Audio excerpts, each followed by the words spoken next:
او کما قال رسول اللہ صلی اللہ علیہ وسلم۔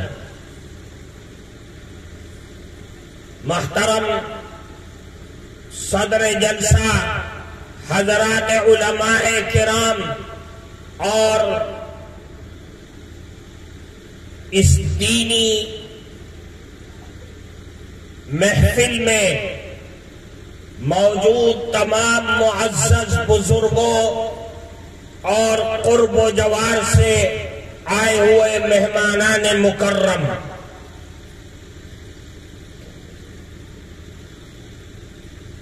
رات کا کافی حصہ گزر چکا ہے اور آپ لوگ اپنے علماء کرام کے بیانات کو سن چکے ہیں۔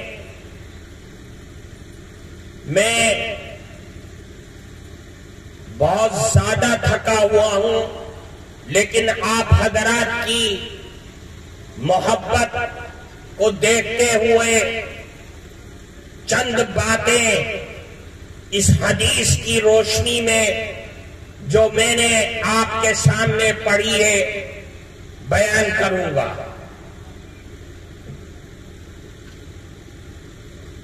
ایک صحابی ہے حضرت کعب بن عجرہ رضی اللہ تعالی عنہ، وہ اس حدیث کو نقل کرتے ہیں۔ یہ حدیث بہت مشہور ہے، آپ نے اپنے علماء سے اور ائمہ سے جمعہ کے دن بارہا سنا ہوگا۔ میں اسی بھولے ہوئے سبق کو یاد دلانے کی کوشش کروں گا۔ حضرت کعب بن عجرہ رضی اللہ تعالی عنہ فرماتے ہیں کہ رسول اللہ صلی اللہ علیہ وسلم مسجد میں تشریف لائے،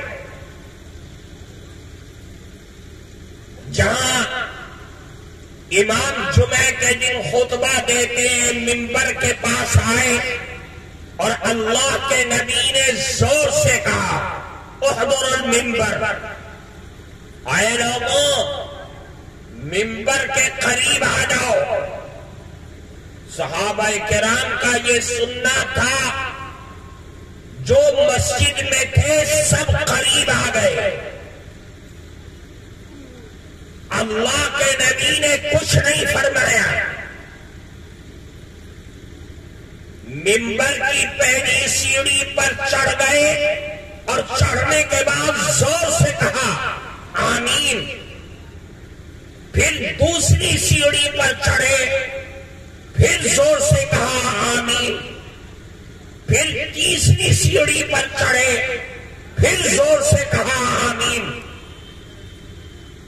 صحابہ کرام بیٹھے ہوئے ماجرا دیکھ رہے کہ اللہ کے نبی سیڑھی پر سیڑھی چڑھ رہے ہیں اور آمین کہہ رہے ہیں، کون ہے جو دعا یا بد دعا دے رہا ہے؟ عجیب ماجرا ہے۔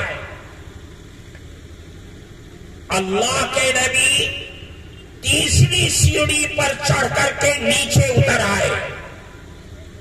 صحابہ کرام جو سامنے بیٹھے ہوئے تھے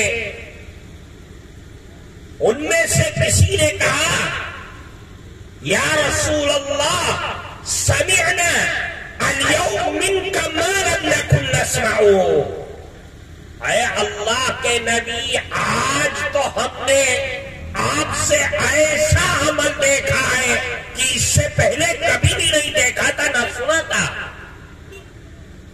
کہ آپ منبر پر گئے اور ہر سیڑھی پر چڑھتے ہوئے آپ نے آمین کہا، ہم نے تو اس سے پہلے نہیں سنا تھا، یہ کیوں کیا ہے آپ نے؟ اللہ کے نبی نے سارا ماجرا بتلایا، فرمایا جب میں نے پہلی سیڑھی پر قدم رکھا تو آسمان سے جبریل امین جبریل امین کون ہے؟ تمام فرشتوں کے سردار ہیں. کس کے پاس آ رہے ہیں؟ اس ذات گرامی کے پاس آ رہے ہیں جو تمام نبیوں کے سردار ہیں. جبریل امین نے آ کر کے اللہ کے نبی سے 3 بددعا دی. ان تینوں کو غور سے سنیے. سب سے پہلی سیڑھی پر اللہ کے نبی نے قدم رکھا. جبریل امین آئے تو انہوں نے پہلی بددعا دی. فرمایا قال بعد من ادرک رمضان فلم یغفر له فقلت آمین.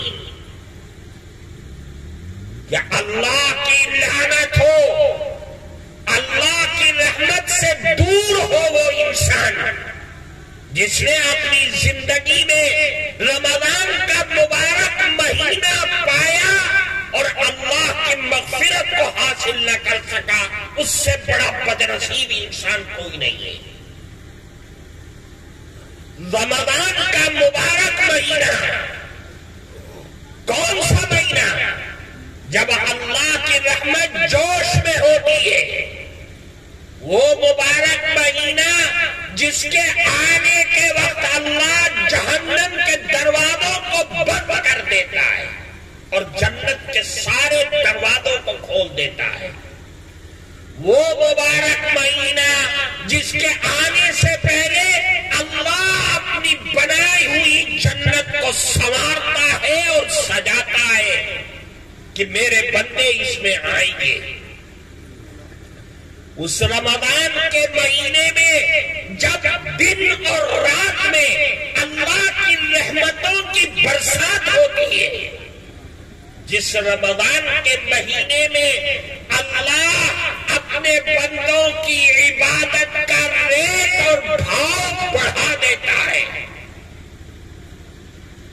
جس رمضان کے مہینے میں دن کے روزوں کے بارے میں اللہ فرماتا ہے کہ یہ روزہ تو میرے لیے ہے اور میں ہی اس کا انعام اور بدلہ دوں گا. اس رمضان کے مہینے میں جس میں انسان اگر اپنی زبان سے ایک مرتبہ اللہ کا نام لیتا ہے تو اللہ اس کو بڑھا کر کے اجر و ثواب عطا فرماتے ہیں.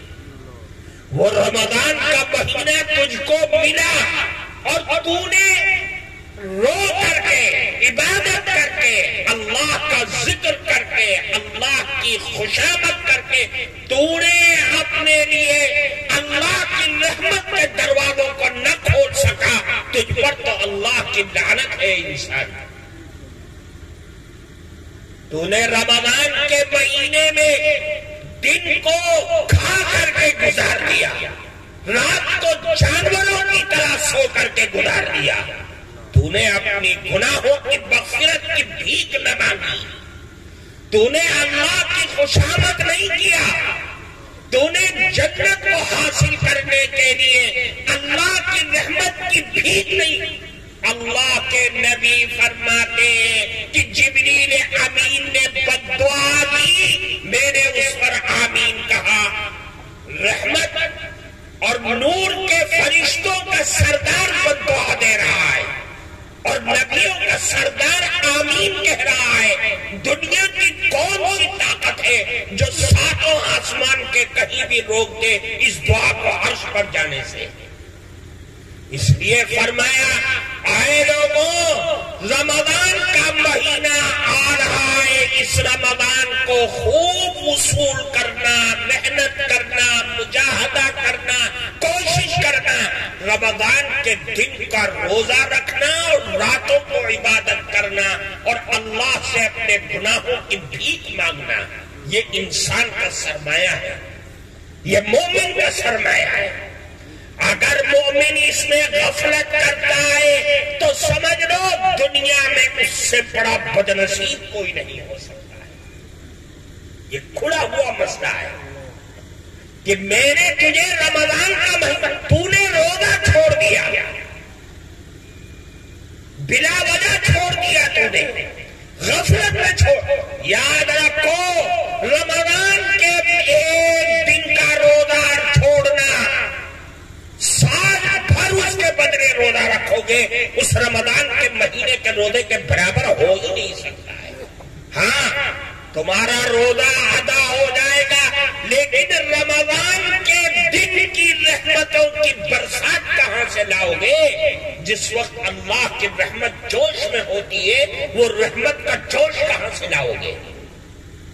اس لیے فرماتے رمضان کے مہینے کے لیے اپنی کمر کو کسو. اللہ کے نبی 2 مہینہ پہلے سے کبھی دعائیں کرتے، کبھی محنت اور مجاہدہ کیا کہ کمر کستے تھے کہ رمضان کا مہینہ آ رہا ہے، مجھے دن اور رات مل کر کے اللہ کی رحمت کی بھیک مانگنی ہے. چنانچہ رجب کا مہینہ جو رمضان سے 2 مہینہ پہلے آتا ہے، 2 مہینہ رمضان سے پہلے آیا شعبان اور شعبان سے پہلے آیا رجب. اللہ کے نبی چاند دیکھتے دعا کرتے اللہم بارک لنا فی رجب و شعبان وبلغنا الی شعبان. اللہ کے نبی دعا کرتے اور جب شعبان کا مہینہ شروع ہوتا حضرت عائشہ فرماتی ہے اتنی محنت، اتنی مشقت، اتنے روزے ایسا لگتا تھا کہ جیسے رمضان کا مہینہ شروع ہو گیا ہے. اللہ کے نبی رمضان میں محنت اور مجاہدہ اور کوشش کرنے کے لیے اپنے آپ کو فنا کر دیا کرتے تھے. ہمارا معاملہ اس سے الٹا ہے. ہم تو سال بھر کی تیاری رمضان کے مہینے میں کرتے ہیں. ہر عورت ہر مرد بازاروں میں نظر آتا ہے. ایسا لگتا ہے کہ اللہ کی بنائی ہوئی جنت تجھے بازاروں میں ملنے والی ہے، روزہ خوروں کے گھروں میں ملنے والی ہے.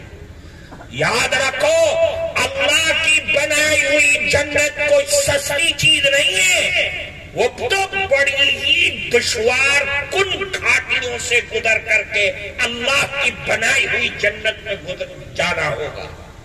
اللہ کے نبی نے فرمایا کہ اللہ نے جنت بنائی اور جنت کے چاروں طرف کانٹے دار درخت لگا دیے تاکہ آدمی اس کے اندر جائے گا تو کپڑا بدن سب بچا کر کے نکل کر کے اس جنت میں جائے گا، اس کے علاوہ جا نہیں سکتا.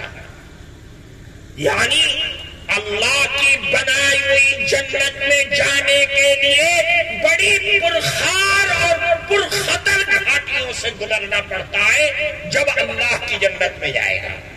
اور اللہ نے جہنم بنایا، جہنم میں جانے کے جتنے راستے ہیں سب صاف ستھرے پلین. تھوڑا سا دل میں آیا شراب پیا، اللہ کی بنائی ہوئی جہنم میں پہنچ گیا. زنا کیا، جھوٹ بولا، بےایمان، اللہ کی بنائی ہوئی جہنم کے دروازے تیرے لیے کھلے. لیکن جنت میں جانا ہے 5 وقت نمازیں پڑھنی پڑے گی. جب ساری دنیا سو رہی ہوگی تجھے اٹھ کر کے ٹھنڈے پانی سے وضو کر کے اللہ کی منت اور خوشامد کرنی پڑے گی، اللہ کی مغفرت کی بھیک مانگنی پڑے گی، اللہ سے رحم و کرم کی بھیک مانگنی پڑے گی، اس کے فضل و کرم کی بھیک تب اللہ کی جنت کا دروازہ تیرے لیے کھلے گا. اس لیے میرے بھائی رمضان کے مہینے کو خوب وصول کرنا چاہیے. جو کام کرو رمضان سے پہلے کر لو. خریداری کرنا ہے رمضان سے پہلے کرو. رمضان میں صرف روزہ، اللہ کا ذکر، قرآن کی تلاوت، نوافل اور عبادت کا اہتمام اسی میں ہونا چاہیے. یہ اللہ کی رحمت اور اللہ کے نبی کا منشا ہے. ایک چیز پھر فرماتے جب میں نے دوسری سیڑھی پر قدم رکھا تو جبریل امین نے پھر بددعا دی اور بددعا عجیب و غریب. فرمایا بعد من من ذکرت عنده فلم يصلی علیہ، کہ اللہ کی رحمت سے دور ہو وہ انسان، اے نبی جس کے سامنے آپ کا نام مبارک لیا جائے اور اس کی زبان پر تالے پڑ جائیں، آپ پر درود نہ پڑھے، اس سے بڑا بدنصیب کوئی نہیں ہو سکتا۔ غور سے سنیے، یہاں علماء بیٹھے اور عوام، یہ درود پاک یہ بڑی اہم ترین عبادت ہے۔ درود پاک ہم مسلمان نہیں سمجھتا سنی، وہ تو یہ سمجھتا ہے کہ درود وہ پڑھے گا جو تو ہمارے دوسرے بھائی ہیں، ہم پر درود کہاں ہے؟ لیکن یاد رکھیے، درود ایک ایسی عبادت ہے کہ نماز، روزہ، حج اگر تیرا بے جان اور بے روح ہے، اللہ کے ذکر، الحمدللہ، اللہ کے ذکر سے خالی ہے نماز، تو یاد رکھیے نماز پرانے کپڑوں میں لپیٹ کر کے منہ پر مار دی جائے گی۔ یہ حدیث ہے، روزے رمضان کے اگر تیرے روزے وہ نہیں ہے جو اللہ کے نبی نے فرمایا، بے حیائی اور برائی سے بھرے ہوئے ہیں، تو تیرا روزہ نہیں ہے، وہ تو بھوکا اور فاقہ رہنا ہو گیا۔ تیرا حج اگر حج کی طرح نہیں ہے تو یاد رکھ، تو لاکھوں روپے خرچ کر کے جائے گا، تو جیسا گیا تھا اس سے بھی بدتر واپس آئے گا۔ لیکن درود پاک ایسی عبادت ہے، جس طریقے سے بھی درود پڑھو گے، جتنا پڑھو گے، جب پڑھو گے، اللہ اس سے رائے گا نہیں کرے گا، قبول ہی کرے گا۔ یہ درود کی برکت ہے۔ اللہ کے نبی فرماتے، درود کہ جو انسان چاہے مرد ہو یا عورت، دنیا میں جتنا زیادہ درود پڑھے گا، قیامت کے دن مجھ سے اتنا ہی قریب ہوگا۔ یہ اللہ کے نبی کا فرمان ہے۔ درود کی برکت کیا ہے؟ فرمایا من صلی علیہ واحدہ صلی اللہ علیہ عشرہ، جو شخص مجھ پر ایک مرتبہ درود پڑھے گا، اللہ اس پر 10 رحمتیں نازل فرمائے۔ ایک درود کی برکت سے 10 رحمتیں۔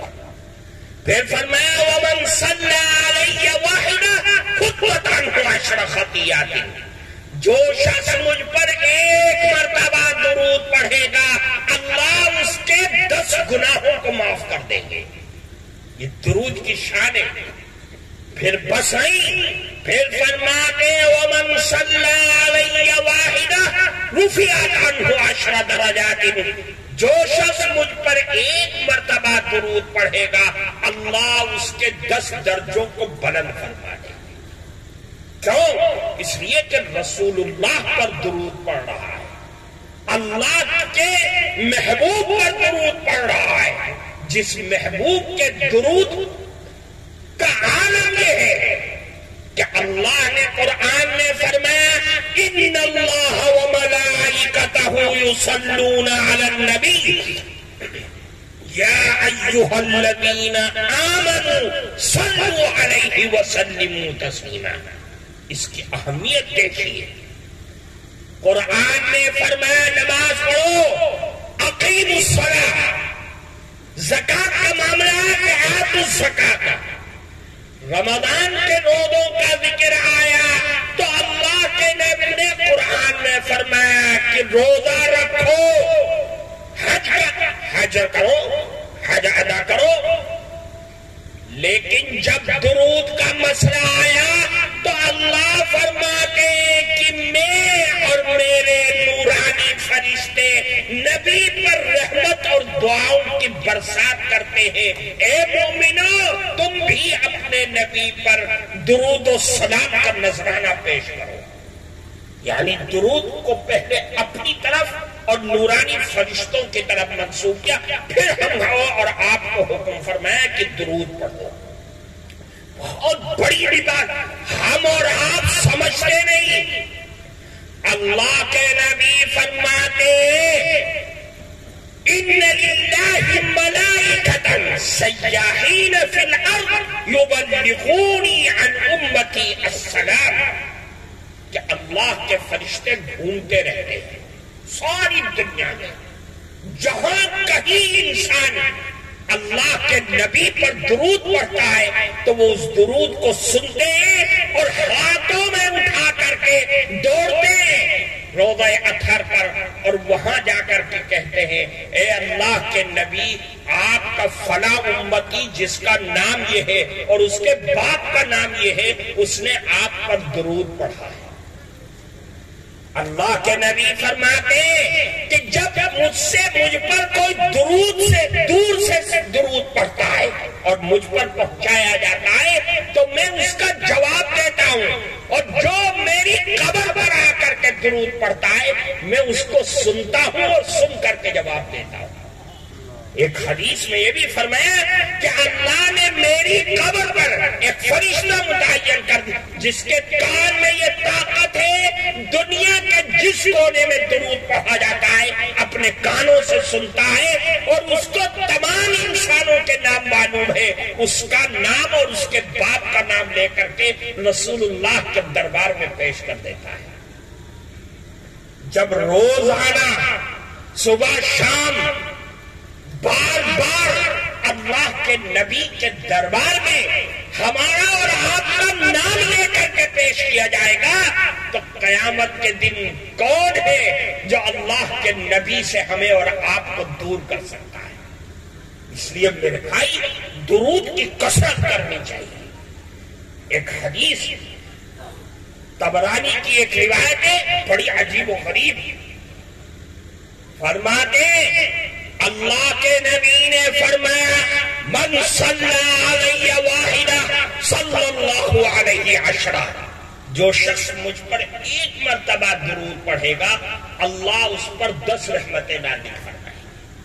پھر فرمایا ومن صلی علیہ عشر صلی اللہ علیہ مئہ، اور جو روزانہ مجھ پر 10 مرتبہ درود پڑھے گا اللہ اس پر 100 رحمتیں نازل فرمائے۔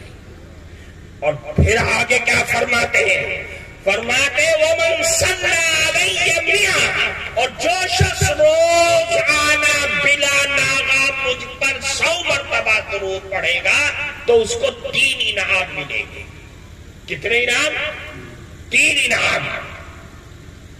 پہلا انعام اللہ کے نبی فرماتے 100 مرتبہ درود کی برکت سے کتب اللہ بین عینیہ براءۃ من النفاق، اللہ اس کے دونوں آنکھوں کے درمیان ماتھے پر لکھ دیں گے کہ یہ آدمی کبھی منافق نہیں ہو سکتا۔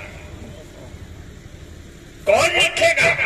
اللہ رب العزت والجلال لکھیں گے۔ کیوں لکھیں گے؟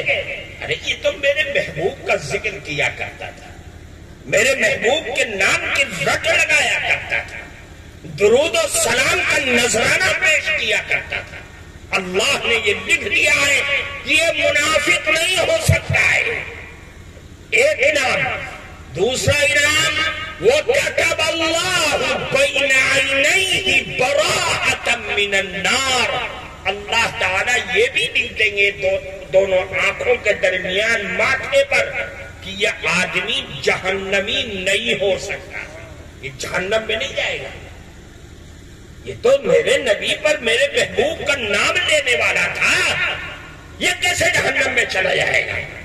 تیسرا انعام وَأَسْكَنَهُ اللَّهُ يَوْمَ الْقِيَامَةِ مَعَ الشُّهَدَاءِ، اللہ قیامت کے دن اس کو شہیدوں کے ساتھ رکھیں گے۔ جہاں شہید رہیں گے وہیں یہ انسان رہے گا جو رسول اللہ کا نام لیوا تھا، جب رسول اللہ پر درود و سلام کا نذرانہ پیش کیا جاتا۔ اس لیے میرے بھائی اللہ کے نبی پر کثرت سے درود پڑھنا چاہیے، زیادہ سے زیادہ دنیا میں ایسے بھی خوش نصیب لوگ ہیں جو سارے کاروبار چلنے پھرنے دنیا کے ہر کام کے ساتھ ساتھ 1.25 لاکھ مرتبہ درود پڑھتے ہیں دن بھر کے اندر. ایسے بھی لوگ موجود ہیں. سب سے چھوٹا درود وصلی اللہ علی النبی الامی اگر ہر نماز کے بعد 20 مرتبہ بھی پڑھ لے تو 100 مرتبہ ہو جاتا ہے روزانہ. کوئی مشکل بھی نہیں ہے. اس کی عادت ڈالنی چاہیے. رسول اللہ کی محبت دنیا میں پیدا ہونے کے لیے دل میں سب سے پہلا زینہ ہے کہ اللہ کے نبی پر کثرت سے درود پڑھا جائے. اللہ کے نبی کی محبت کو پیدا کرنے کے لیے شارٹ کٹ راستہ درود پاک ہے. اس کے علاوہ کچھ نہیں. درود پاک کی کثرت سے رسول اللہ کی محبت انسان کے دل میں پیدا ہو جاتی ہے. اور یاد رکھیے رسول اللہ کی محبت ایسا سرمایہ ہے دنیا اور آخرت کا جس پر ایمان کا مدار ہے. کمال ایمان کا مدار حب رسول ہے.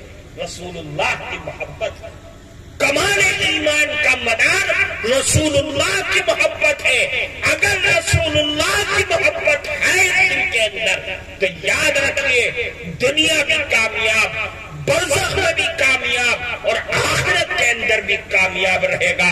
دنیا کی کوئی طاقت اس کا کچھ نہیں بگاڑ سکتی. رسول اللہ کی محبت ساری دنیا کی ساری عیش و عشرت سب سے بالا تر ہے.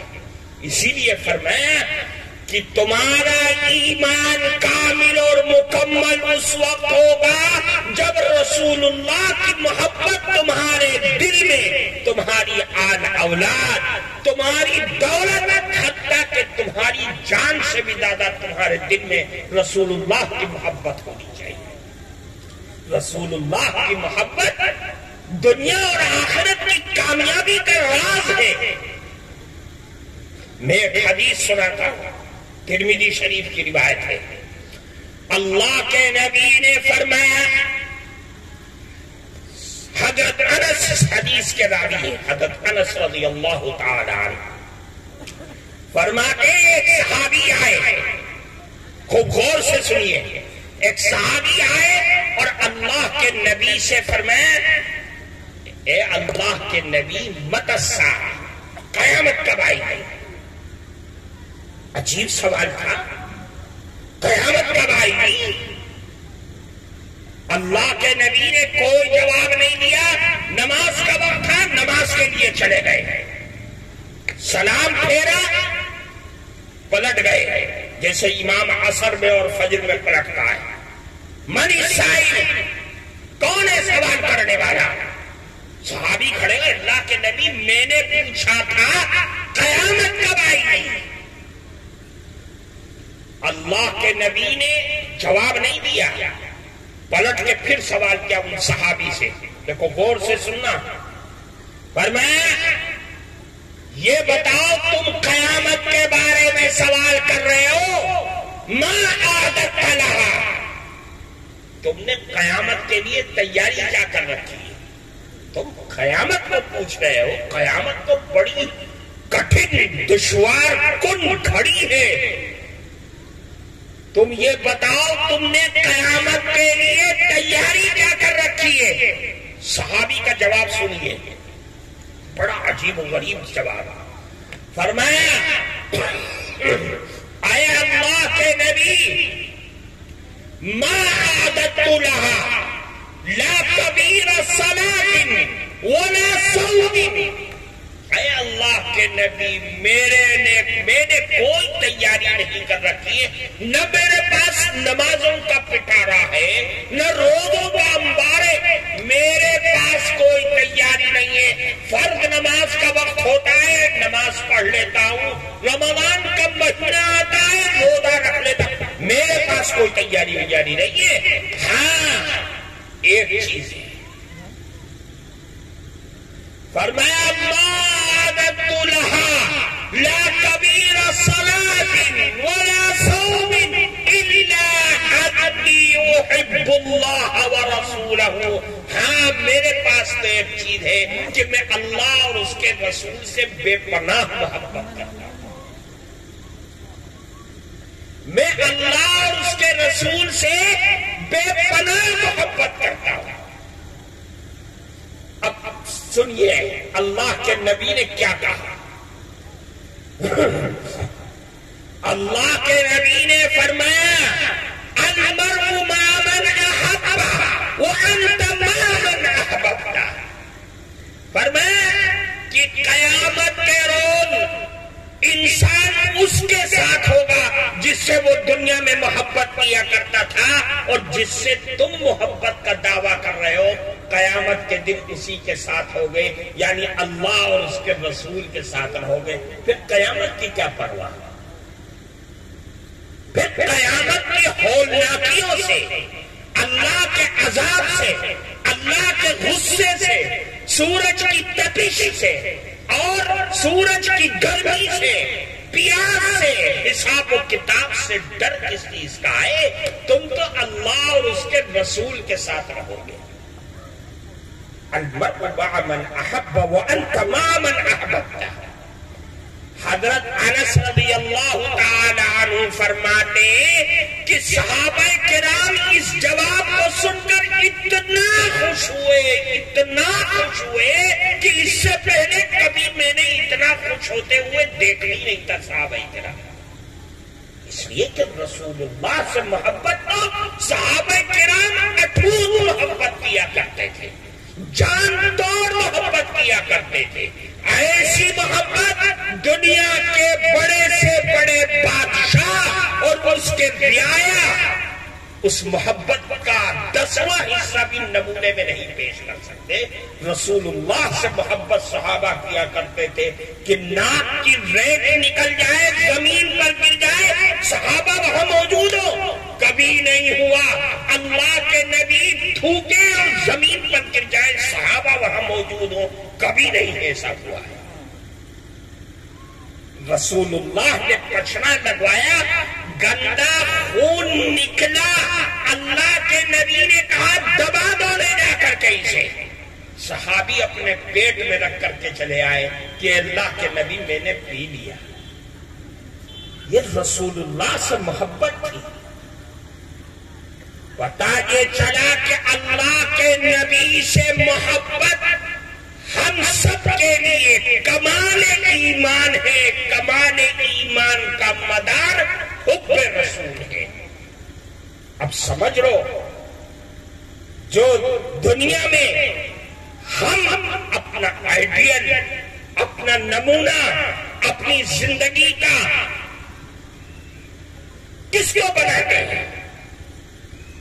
ان لوگوں کو جو صبح سے شام تک ناچتے ہیں، ان لوگوں کو جن کے دلوں میں ایمان نہیں، ان لوگوں کو جو رسول اللہ کی دشمن جیسے شکل بناتے ہیں، اور پھر ہم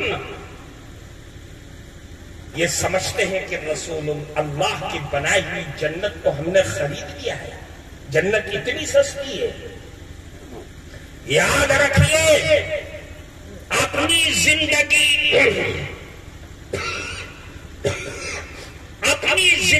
کا نمونہ اور آئیڈیل ہم رسول اللہ کو بنائیں گے تو یہی نجات ملے گی، اس کے علاوہ نجات کہیں نہیں۔ دو چیزیں آ گئی، آخری چیز فرماتے کہ جب میں نے تیسری سیڑھی پر قدم رکھا تو جبریل امین نے پھر بددعا دی، اور وہ بددعا تو بڑی خطرناک ہے۔ جبریل امین نے پھر بددعا دی، وہ بددعا بڑی خطرناک ہے۔ فرمایا کہ اللہ کی لعنت ہو اس انسان پر جس نے زندگی میں اپنے بوڑھے ماں باپ یا ماں باپ میں سے کسی ایک کو پایا اور وہ ان کی خدمت کر کے جنت نہ حاصل کر سکا، بدنصیب ہے وہ انسان، اللہ کی لعنت ہو، اللہ کی رحمت سے دور ہو وہ انسان۔ اور اللہ کے نبی نے اس پر آمین کہا۔ ماں باپ تیرے لیے تو رحمت ہے. قرآن اعلان کر رہا ہے کہ یہ ماں باپ تیرے لیے رحمت. اما یبلغن عندک الکبر احدہما او کلاہما، جب یہ ماں باپ بوڑھے ہو جائیں یا دونوں میں سے کوئی ایک تجھ کو ملے تو دیکھ 5 باتوں کا خیال رکھنا. قرآن بالکل صاف کہہ رہا ہے 5 باتیں. پہلی چیز فرمایا فلا تقل لهما اف، اے جوان انہیں اف مت کہنا. کتنا کمزور لفظ قرآن استعمال کر رہا ہے، اف مت کہنا.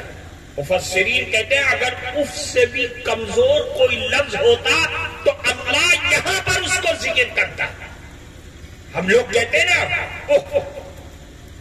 خبردار مت کہنا، کیونکہ یہ بوڑھے ہو گئے ہیں، مزاج میں چڑچڑا پن آ گیا ہے، سختی آ گئی، بار بار ایک ہی چیز کو. خبردار اف مت کہنا. وَلَا تَنْهَرْهُمَا، اور ان کو جھڑکنا مت. تیرے ابا تو بولتا ہی رہتا ہے، خبردار یہ مت کہنا. وَقُلْ لَهُمَا قَوْلًا كَرِيمًا، اور جب کہنا تو زبان کھولنا انتہائی نرم لہجے کے ساتھ. جی ابا، بار بار کہہ رہے ہیں خبردار، جھڑکنا مت، نرم لہجہ اختیار کرنا. اور دیکھو وَخْفِضْ لَهُمَا جَنَاحَ الذُّلِّ مِنَ الرَّحْمَةِ، جب ماں باپ کے سامنے جانا تو اپنے آپ کو ذلیل، عاجز، انتہائی انکساری کے سامنے، ان کے سامنے کھڑے ہو جانا. خبردار اپنے سینے کو چوڑا مت کرنا، اپنی دولت پر گھمنڈ نہ کرنا، اپنی جوانی پر گھمنڈ نہ کرنا. یہ تیرے ماں باپ ہیں، تیرے لیے دنیا میں آنے کا ذریعہ بنے ہیں. یہی تیری جنت بھی ہے اور یہی تیری جہنم بھی ہے. 5ویں چیز فرمایا وَقُلْ رَبِّ ارْحَمْهُمَا كَمَا رَبَّيَانِي صَغِيرًا. اے جوان، جب اپنی زبان کھولنا تو یہ کہنا اے پروردگار، جس طریقے سے ان بوڑھے ماں باپ نے میرے بچپن میں میری تربیت فرمائی، میری خدمت کی، میرے ساتھ وہ محبت کا معاملہ کیا، اے پروردگار عالم تو آج یہ بوڑھے ہو گئے ہیں، تو ان کے ساتھ بھی رحم اور کرم کا معاملہ. یہ قرآن کہہ رہا ہے، کوئی عالم یا مفتی نہیں کہہ رہا ہے، میں نہیں کہہ رہا، یہ اللہ کہہ رہا ہے. اللہ کا کلام بول رہا ہے، اللہ کی زبان کہہ رہی ہے کہ اے لوگوں خبردار، اپنے بوڑھے ماں باپ کو لاوارث بنا کر کے گھر کے کونے میں مت ڈال دینا. ان کے امنگوں کا، ان کے جذبات کا، ان کے بھاوناؤں کا خیال کرنا، اور یہ سمجھنا کہ تو کچھ نہیں تھا، تو بے سہارا تھا، تو کھا بھی نہیں سکتا تھا، تو کروٹ بھی نہیں دے سکتا تھا. تجھ کو سوکھے میں رکھا، تجھے بھرا پیٹ رکھا، تجھے سر سے پیر تک پہنا کر رکھا، ڈھانپ کے رہا، خود سردی میں رہے، خود بھوکے رہے، خود گیلے میں رہے، لیکن تیری ہر پریشانی کو انہوں نے اپنے سینے سے لگا کر کے رکھا. پھر فرمایا کہ اے لوگوں، ماں باپ کے ساتھ حسن سلوک کا معاملہ.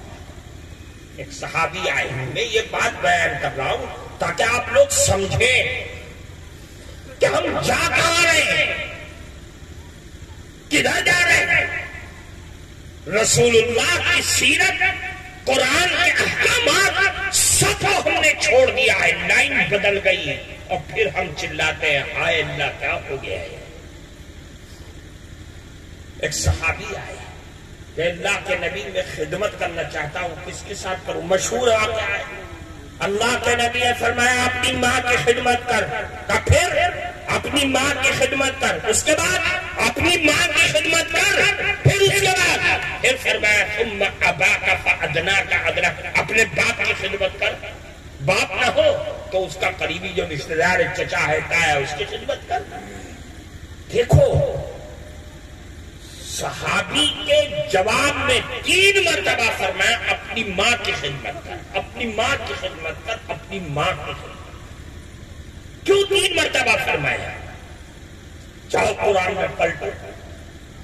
قرآن کہہ رہا ہے ماں کون ہے؟ حملتہ امہ کرہا ووضعتہ کرہا وحملہ وفصالہ 30 شہرا. اے لوگوں، ماں وہ ہے جس نے 3 ایسے کام کیے ہیں کہ دنیا میں کوئی مرد کرنا تو بہت دور کی بات ہے، زبان سے بیان بھی نہیں کر سکتا. کیا ہے؟ قرآن کیا ہے؟ حملتہ امہ کرہا، تیری ماں نے تجھ کو 9 مہینہ پیٹ میں انتہائی تکلیف سے سہ کر کے 9 مہینہ رکھا ہے تجھ کو. یہ قرآن کہہ رہا ہے. کرہا، کہیں دوسری جگہ وہنن علی وہن، 9 مہینہ ساری دنیا سو رہی ہے، ماں کے گردے میں درد ہو رہا ہے اور پین کلر نہیں کھا رہی ہے. کیوں؟ اس لیے کہ ڈاکٹر کہتا ہے اگر کھا لیا تو بچے کو غلط اثر جائے گا. تڑپ رہی ہے، کبھی ادھر کروٹ کبھی ادھر کروٹ، رات بھر ساری دنیا سو رہی ہے لیکن وہ تیری خاطر کروٹیں بدل رہی ہے. یہ ماں کا کمال ہے. پھر فرمایا ووضعتہ کرہا، یہ ماں کون ہے؟ جس نے تجھ کو 9 مہینہ پیٹ میں رکھ کر کے انتہائی تکلیف سے کر کے تجھ کو جنایا. اور دیکھ، جب تیری پیدائش کا وقت تھا تو تیرے باپ، دادا، دادی، نانا، نانی، بھائی، بہن، رشتہ دار سب لوگ لیے کھڑے تھے کہ اندر سے کیا اطلاع آتی ہے. اور تیری ماں تڑپ رہی تھی. ڈاکٹر نے کچھ ہچکچایا ڈاکٹر تو کہا ہے میرا بچہ سلامت رہے، میرا پیٹ چاک کر دو، میری جوانی کو آگ لگا دو، لیکن میرا بچہ صحیح سالم میرے پیٹ سے باہر نکال دو. یہ ہے ماں. ووضعتہ کرہا، انتہائی تکلیف سے کر کے تجھ کو چڑھا. پھر فرمایا وَحَمْلُهُ وَفِصَالُهُ 30 شَهْرًا. جانتے ہو ماں کون ہے؟ جب تجھ کو جل دیا تو 2 سال تک اپنی چھاتی سے لگا کر کے جسم کے جوہر کو دودھ کی شکل میں تیرے اندر منتقل کر دیا. اور 2 سال تک کوئی ایسی چیز نہیں کھائی جو اس کو پسند تھی، لیکن اس ڈر سے نہیں کھائی کہ اگر میں نے کھا دیا تو دودھ میں کمی آ جائے گی. یہ ماں ہے، اس ماں کا خیال کر. اسی لیے اللہ کے نبی نے فرمایا اپنی ماں کی خدمت کر، اپنی ماں کی خدمت کر، اپنی ماں کی خدمت کر. اس کا مطلب نہیں ہے باپ کو چھوڑ دے. ماں اور باپ تیرے لیے جنت لیے، اگر یہ ناراض ہیں یا دونوں میں سے کوئی ہے، یاد رکھ رضا الرب فی رضا الوالد وسخط الرب فی سخط الوالد.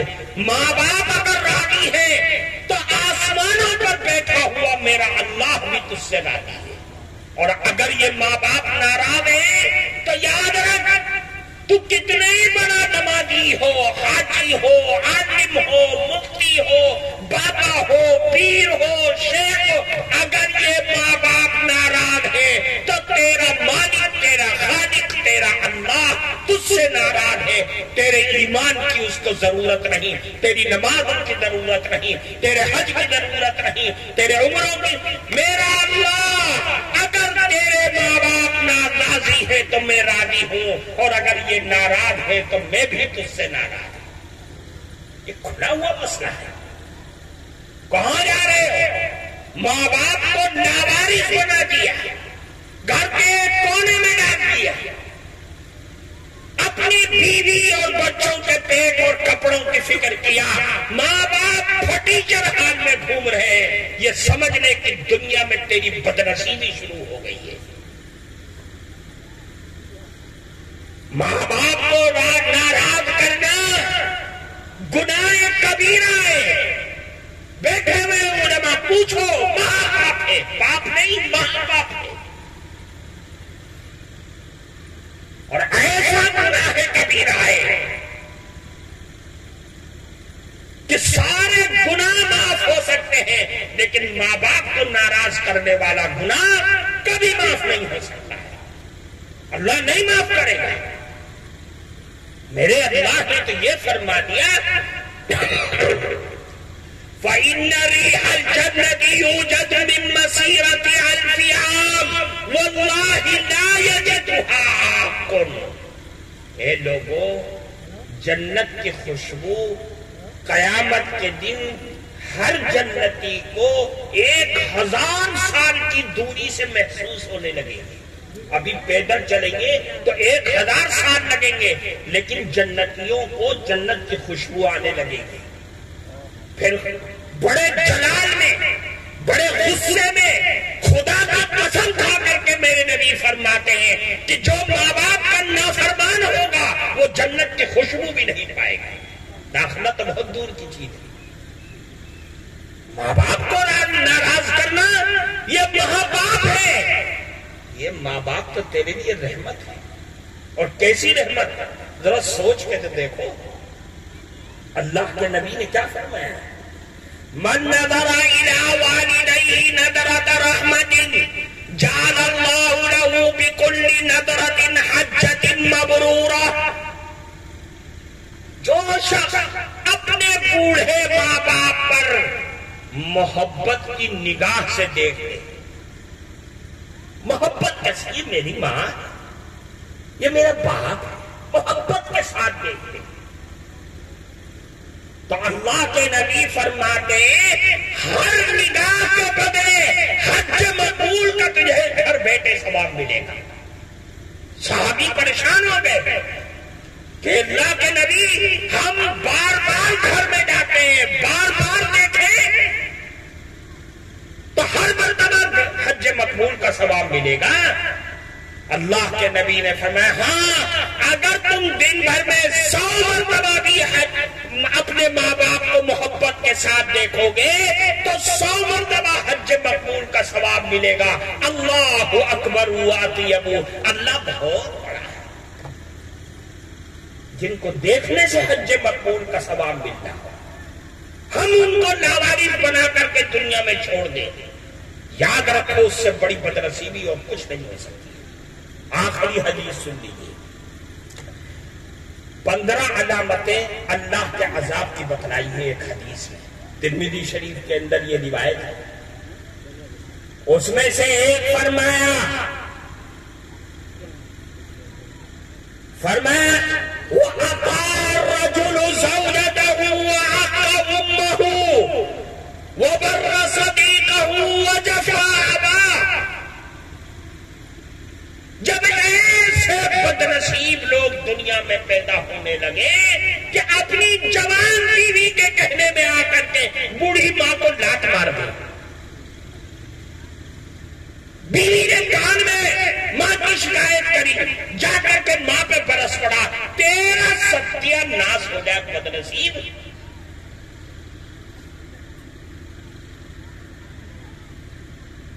جب ایسے لوگ دنیا میں پیدا ہو جائیں کہ دوستوں کے کہنے میں آ کر کے بوڑھے باپ کو چھوڑ دیں، باپ تڑپ رہا ہے، ارے بیٹا بیٹا بیٹا، اور بیٹا گھر سے باہر نکل جائے یہ کہتا ہوا کہ ارے باپ تو چلاتا رہتا ہے، میرے دوست میرا انتظار کر رہے ہیں، تو یاد رکھو میرے نبی اعلان فرما رہے جب ایسے بدنصیب لوگ دنیا میں پیدا ہو جائیں اب انتظار کرو۔ فَلْيَرْتَقِبُوا عِنْدَ ذَلِكَ رِيحًا حَمْرًا أَوْ خَصْفًا أَوْ مَسْخًا أَوْ قَذْفًا۔ اب انتظار کرو، آسمان سے آگ کی بارش ہوگی، زمین پھٹے گی، زندہ دفن کیے جاؤ گے، اور تمہاری صورتیں کتوں اور سوروں جیسی ہو جائیں۔ ایک دوسری حدیث میں دوسرے صحابی سے فرمایا اللہ کا عذاب دنیا میں اس طریقے سے آئے گا جیسے تسبیح کا دھاگا ٹوٹ جائے دانے نکل جاتے ہیں. آج دیکھ لو کیا ہو رہا ہے. ہر صبح ایک فتنہ لے کر کے جنم دیتے ہیں. کبھی یہاں کبھی وہاں، کبھی اس حکومت کبھی اس حکومت، کبھی یہ قانون کبھی یہ بل. ہر صبح ایک نیا فتنہ لے، اور وہ نیا فتنہ کسی میں صرف مسلمان کی گردن پر ننگی تلوار لیے کھڑا ہوا ہے، آپ کا دشمن. کیوں؟ کچھ نہیں، رسول اللہ کا دامن چھوڑ دیا، شریعت کو چھوڑ دیا، اپنے من کے غلام بن گئے، رسول اللہ کی غلامی کا جنازہ نکال دیا. دنیا کی باطل طاقت ہماری چھاتی پر خون ڈلنے لگی. آج دنیا میں تماشا دیکھ لو. یاد رکھو یہ وہی شریعت ہے جس پر اونٹوں کے چرواہے حضرت عمر فاروق نے عمل کیا تو امیر المومنین بن گئے. حضرت بلال حبشی نے عمل کیا تو مؤذن رسول بن گئے. وہی تو شریعت ہے، وہی تو قرآن ہے، وہی تو سیرت ہے. آج ہم نے اس کو چھوڑ دیا تو ذلیل اور خوار ہو گئے. کل انہوں نے اس کو پکڑا تھا تو اس زمانے کی سپر پاور طاقت قیصر و کسریٰ کو زمین میں دفن کر دیا تھا. رسول اللہ کی سیرت میں وہ طاقت ہے جو دنیا کے بموں میں بھی طاقت نہیں ہے، دنیا کے میزائلوں میں بھی وہ طاقت نہیں ہے. آپ دشمن کو یہی تو نیند حرام کیے ہوئے. اس لیے میرے بھائی پکڑ لو دامن کو، آ جاؤ پلٹ کے، سر جوڑ کے بیٹھو اور رسول اللہ سے وابستہ ہو جائے. اللہ ہم سب کو عمل کی توفیق عطا فرمائے. وآخر دعوانا الحمدللہ.